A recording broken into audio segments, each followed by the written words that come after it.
Hora da Verdade. Oferecimento.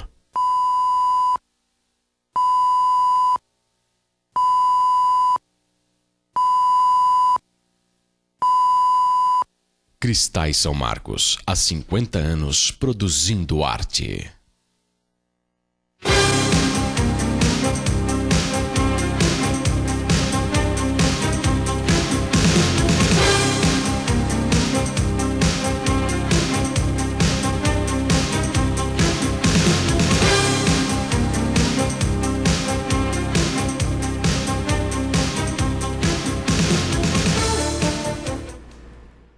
Boa noite. Ao longo da vida conhecemos vários casais que estão juntos há 10, 20, 30 anos ou mais, vivenciando longas metragens ao invés de seguirem as curtas, tão na moda nos dias atuais. E se perguntarmos a cada um dos casais que conhecemos como fizeram para permanecer juntos, apesar das diferenças, apesar dos problemas, apesar das discussões e dos conflitos, apesar do número de separações estarem aumentando, talvez não se tenha uma resposta única. Sim, porque existe em cada um dos relacionamentos um tempero próprio, um modo de fazer, a moda da casa, que resultou na cumplicidade, em partilhar e compartilhar. A persistência venceu os problemas. A vontade de ficar junto venceu o cansaço. O insistir venceu o desistir. Mas claro, não foi sem trabalho, não foi sem esforço. Porque amar também dá trabalho, exige paciência, requer cuidados e determinação. Não dá para dizer eu te amo e achar que tudo termina ali. Pelo contrário, tudo começa ali. Dias atrás, ao ouvirmos uma pessoa afirmar que um relacionamento a dois só dá certo em filmes, ousamos discordar. Isto é que o mundo pretende nos impor. Existem, sim, muitos casais se relacionando em cenas cujo respeito e fidelidade fazem parte de todos os diálogos, onde persiste a consciência de seguir roteiro na aliança mútua de buscar a felicidade do outro, no desejo de partilhar conquistas e se unir nos momentos de tensão. Claro, não é fácil seguir o roteiro em um universo onde tudo leva à descrença, à individualidade, ao egoísmo. O monólogo, por vezes, é mais fácil. Ser o personagem principal, o astro, sem precisar dividir os holofotes, encanta e seduz. Assim, muitos que pretendem dividir a existência pensam apenas em viver o verão do encontro e, paradoxalmente, congelar apenas os momentos felizes. Mas é vital, para vivenciar um verdadeiro filme de amor, reconhecer que o inverno vai chegar e poderá fazer tremer o relacionamento. Mas haverá certeza de que, na sequência das cenas, o calor voltará a aquecer os dias. Por vezes, o outono fará cair as folhas, mas logo a primavera renascerá os frutos. Um casamento é mais que uma atitude individual de duas pessoas. É a oportunidade coletiva de continuar acreditando nas histórias de amor. Continuar vivendo a esperança de que pode dar certo e que o foram felizes para sempre é simplesmente, no final de tudo, apenas uma questão de escolha. Como diariamente nos ensina o diretor. Estamos começando mais uma edição do Hora da Verdade, nesse dia 25 de março de 2013, ao vivo e em cores para todo o Brasil, para todo mundo via internet, onde quer que você esteja, tvpox.com.br, e o nosso telefone sempre à sua disposição, 37216955, ou então o nosso endereço eletrônico, jornalismo@tvpox.com.br. E nós começamos a falar de amor, e existem vários exemplos de amor. Um deles que a gente sabe, reconhece, vivencia, é a doação de órgãos. Claro, todas as pessoas que doam seus órgãos, ou os familiares que às vezes doam os órgãos para alguém, é um ato de amor insubstituível. E em Poços de Caldas, nós tivemos há muitos anos atrás, pessoas que se dedicaram a isso, e que hoje, nós todos aqui da nossa cidade, às vezes, nos espantamos com notícias que dizem aí que 4 médicos em Poços de Caldas estão sendo acusados em primeira instância de fazerem a doação de órgãos de maneira ilegal, onde haveria uma troca da doação de órgãos por dinheiro ou por alguma recompensa. E é claro que isso nos espanta a todos, Mas para falar sobre esse assunto, nós convidamos e estão aqui nos estúdios da TV Poços a doutora Francisca Barreiro, ela que é diretora clínica da Santa Casa, médica nefrologista e intensivista, e também o doutor Adrian Canhani, ele que é assessor jurídico da Associação dos Médicos, e a gente vai conversar com eles, e a sua participação também é fundamental nesse assunto que interessa a todos nós, não é? Então, nós deixamos aí nossos espaços abertos para as suas perguntas. Doutora Francisca, é claro que é um assunto muito difícil, na verdade, para a gente comentar num canal de televisão, mas é necessário, porque na verdade isso aqui não é um tribunal, né? A gente não está aqui nem para inocentar e nem para acusar ninguém, não é? Isso faz mais parte do mundo jurídico, né? A doutora Adriana está aqui, mas eu queria perguntar assim, já começando de uma forma cronológica disso, porque no ano 2000, 19 de abril de 2000, houve o caso que a gente pode chamar de caso zero, que é o caso daquele menino Paulo Pavese, que acho que ali começou essa situação de acreditar-se na época que o doutor Álvaro Ianês teria sido uma pessoa que comercializou órgãos, foi acusado na época e tal. E isso passou vários anos, a gente até perguntava ao doutor Álvaro Ianês, paralisou aqui essa questão dos órgãos, né, do transplante de órgãos em Poços de Caldas. E eu queria começar por aí, esse início, como é que a senhora percebeu isso, a senhora está estudando, está envolvida? Conta pra gente um pouquinho esse início de tudo que a gente está vivenciando hoje. Boa noite, obrigado pela sua presença. Tá bom, obrigada. Para a gente, esse momento de estar na hora da verdade é um momento assim, extremamente precioso para nós, classe médica. E o programa, né, o nome é bem colocado para a gente, Hora da Verdade, justamente porque nós estamos no momento em que nós lutamos por uma verdade, lutamos por uma causa legítima, e dentro dessa causa nós vemos aqui o cenário dos transplantes de órgãos em Poços de Caldas. Eu tenho colocado, né, nessas entrevistas que como diretora clínica, representando a assistência médica atualmente na Santa Casa de Poços de Caldas, como uma médica trabalhando há 23 anos aqui, eu já me encontrava em Poços de Caldas um ano antes do cenário do início dos transplantes aqui.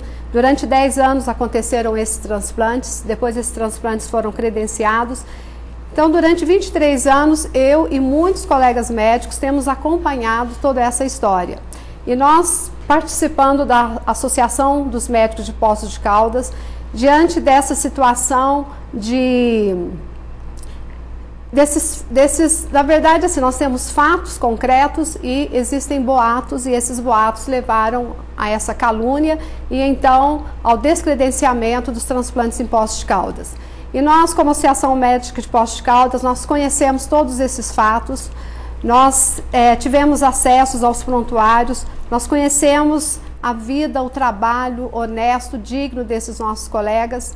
Então, a partir do momento em que surgiram essas acusações, surgiram essas condenações, nós vimos a necessidade de nos reunirmos como associação médica, como médicos e funcionários da Santa Casa, nos reunirmos e estarmos colocando para a população, que a população realmente reflita e entenda que todos os fatos que já foram investigados, todos os fatos que foram investigados a nível de delegados federais, a nível de auditores médicos federais, ao nível de vigilância sanitária, todos esses fatos comprovam que nunca houve em Poços de Caldas clandestinidade de transplantes, nunca houve em Poços de Caldas transplantes feitos com o objetivo de realmente ter algum lucro financeiro, nunca houve uma máfia de transplantes em Poços de Caldas, nunca houve tráfico de órgãos.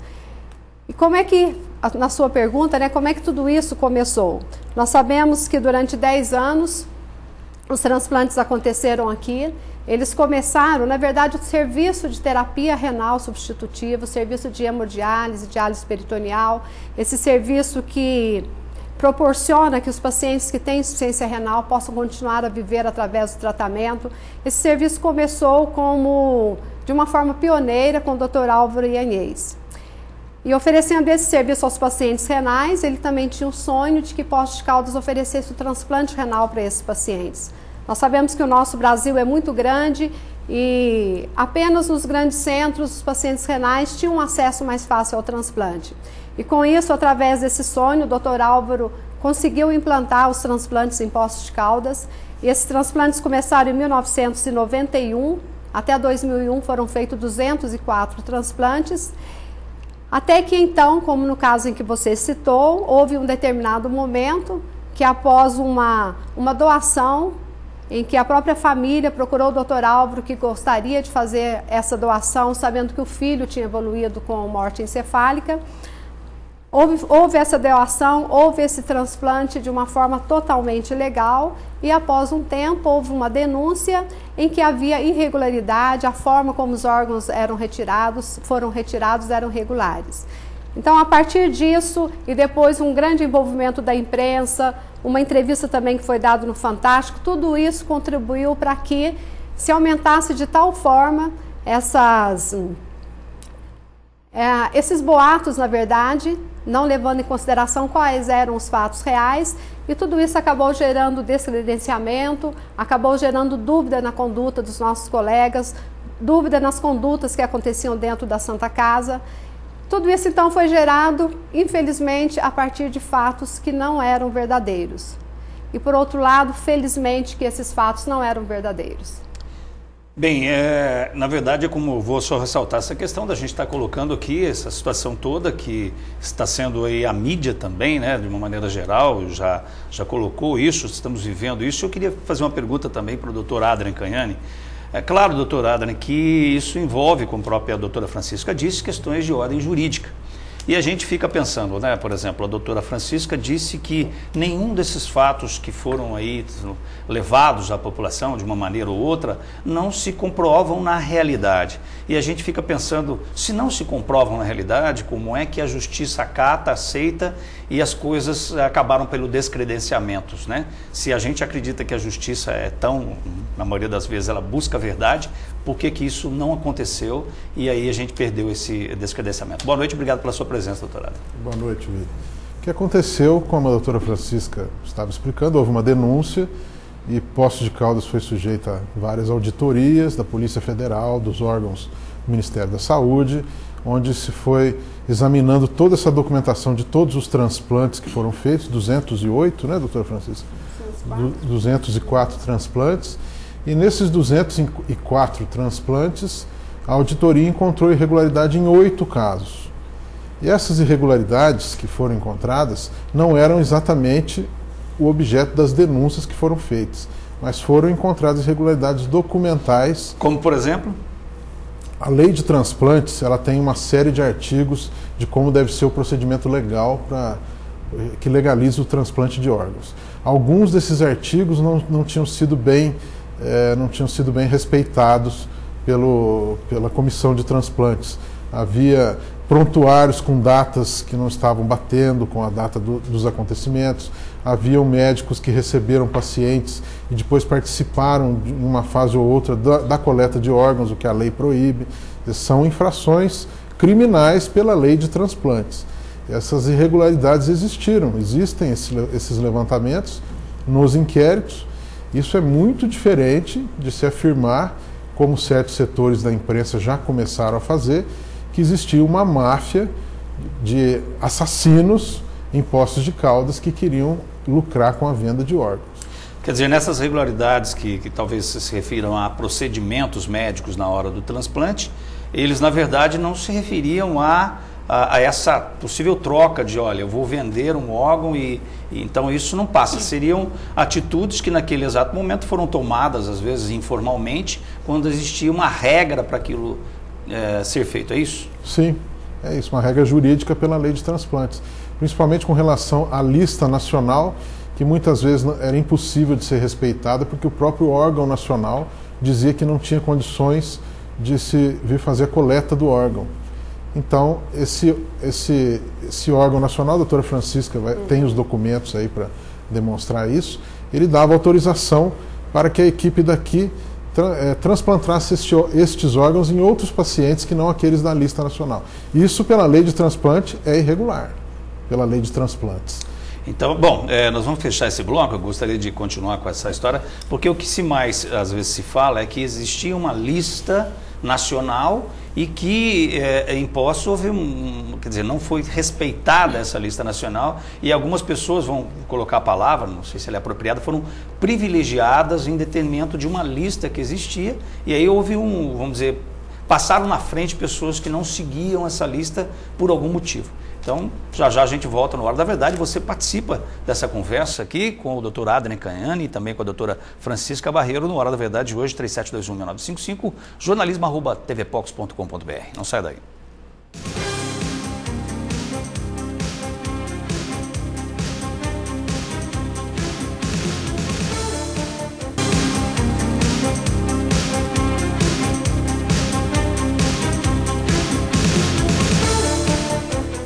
Estamos de volta ao vivo e em cores, nesse dia 25 de março de 2013, a gente conversando aqui com a doutora Francisca Barreiro. Ela é diretora clínica da Santa Casa, médica intensivista e nefrologista, e também com o doutor Adrian Canhani, advogado e também assessor jurídico da Associação Médica aqui de Poços de Caldas, sobre essa questão dos transplantes e sobre os 4 médicos que em Poços de Caldas estão sendo condenados em primeira instância por uma possível irregularidade em relação ao transplante de órgãos no município.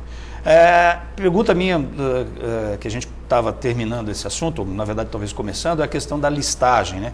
Que existe uma lista nacional e que essa lista não foi observada em Poços de Caldas, que isso geraria acusações contra os médicos porque eles estavam privilegiando e recebendo talvez dinheiro por isso.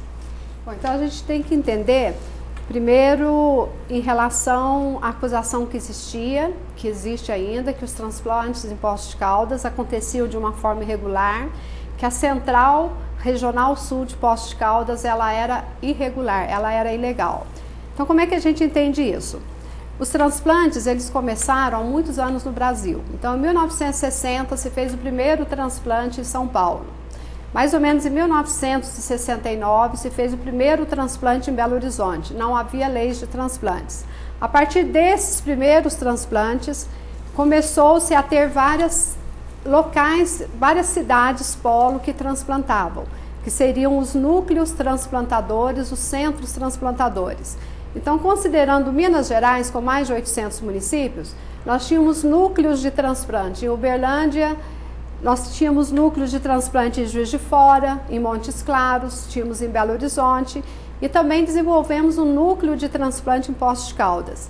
Então, esses núcleos de transplantes a gente chamava de centrais de transplantes.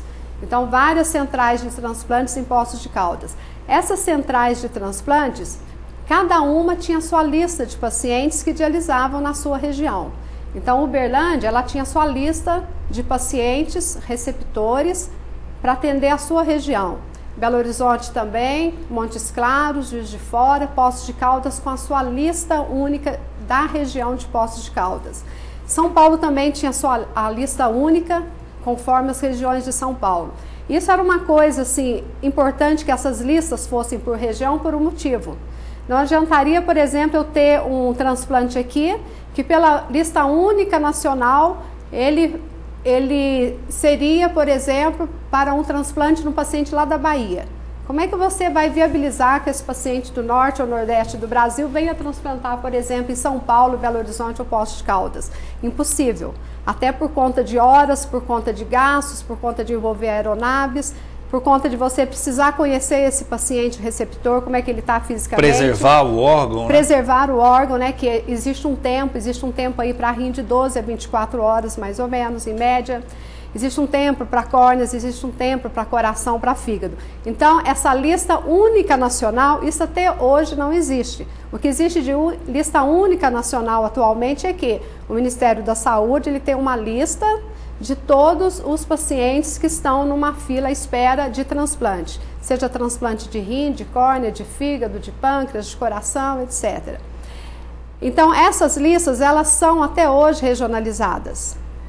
Então, em Poços de Caldas, nós tínhamos a nossa lista dos pacientes que dialisam aqui, que dialisam na região e que estão nas cidades próximas. Eles vinham e se inscreviam aqui, assim como as outras regiões tinham a sua lista.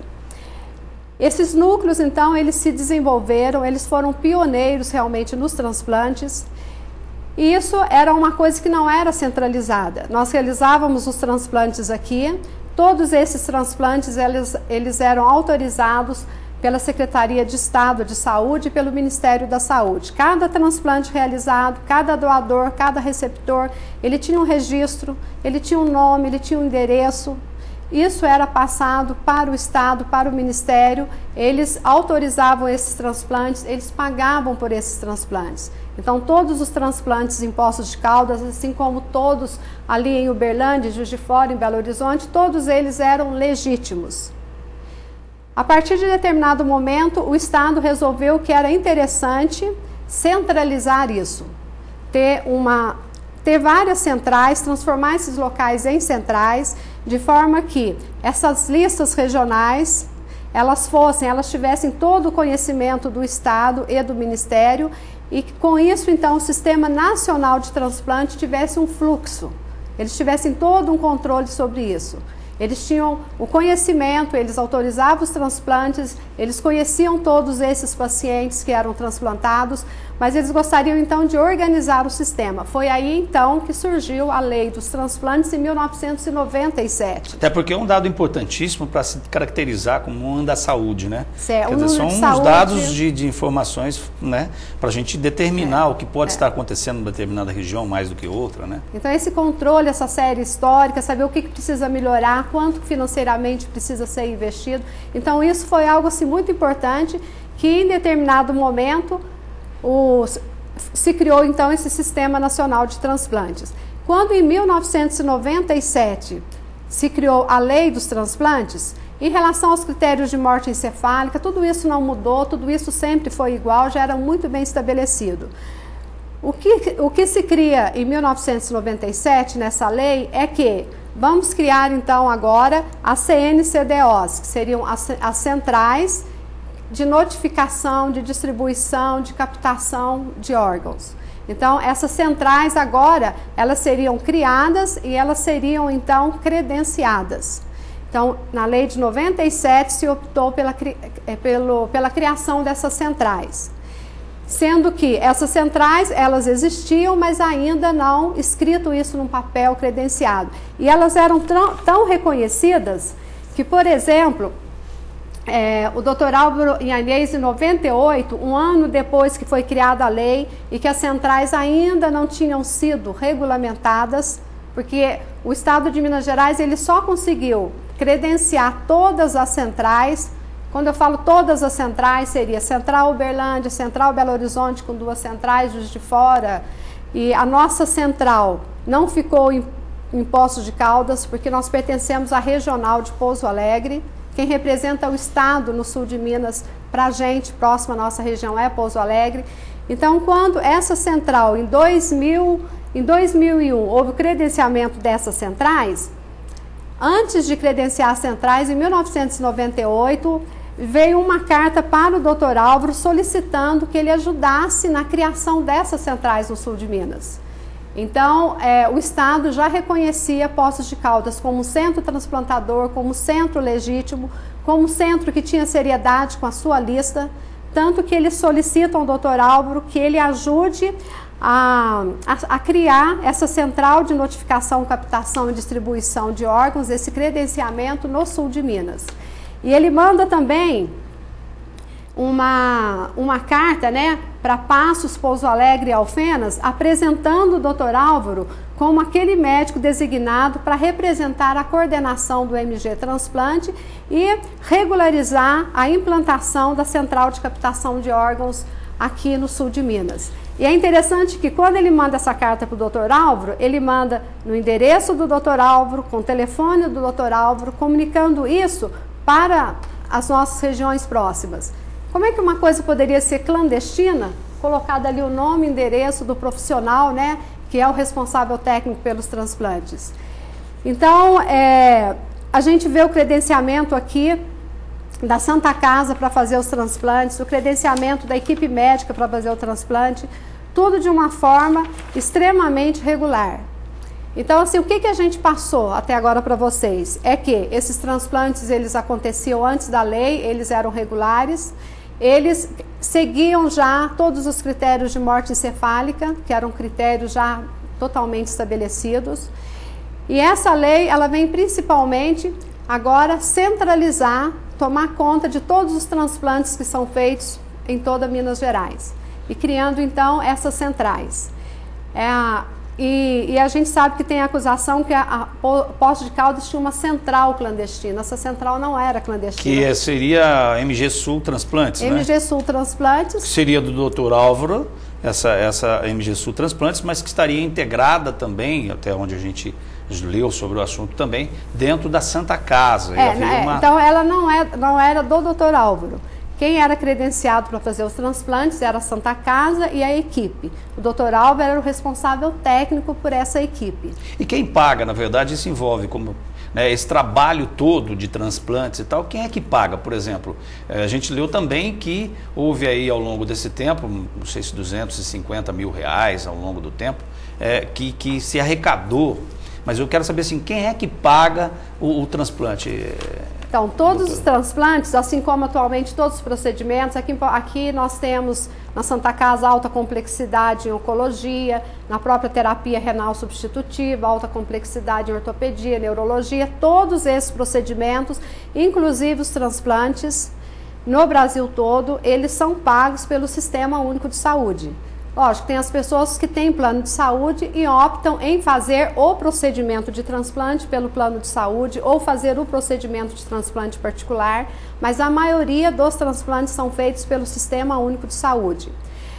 Esse órgão doado, ele nunca é cobrado, não tem como existir tráfico, não tem como selecionar alguém da lista que você queira, até porque a gente não pega simplesmente um órgão de alguém e transplanta em alguém porque a gente tem a simpatia, tem algum relacionamento, porque é necessário que haja uma compatibilidade do sistema sanguíneo, uma compatibilidade genética.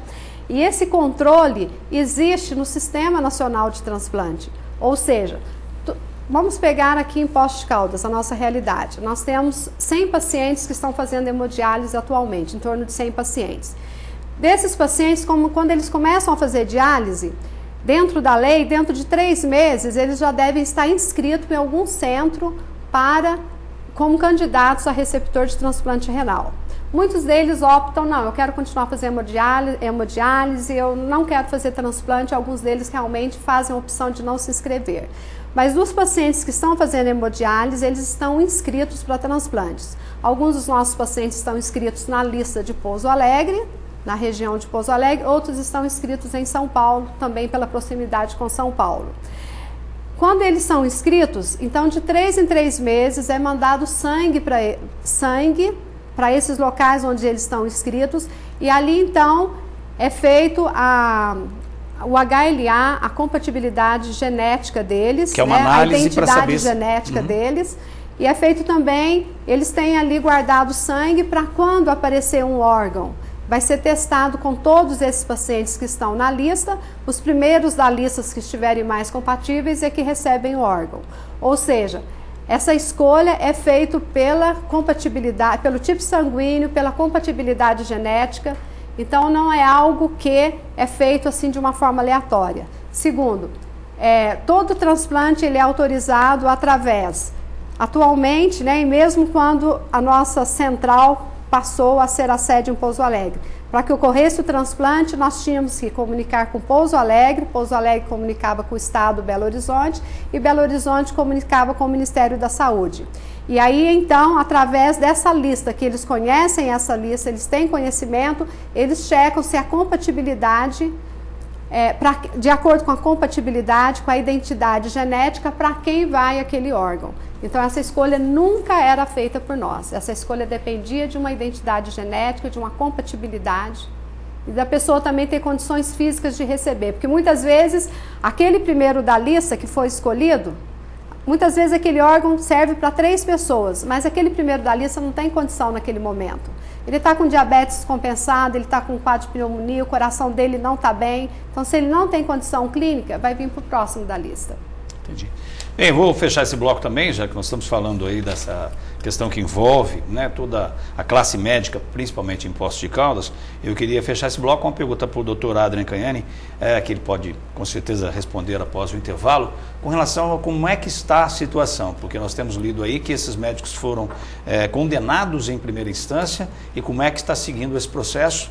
E já já a gente acompanha, e você acompanha, liga para a gente também, 3721-6955, jornalismo@tvpocos.com.br. Participe do Hora da Verdade dessa noite. Até já.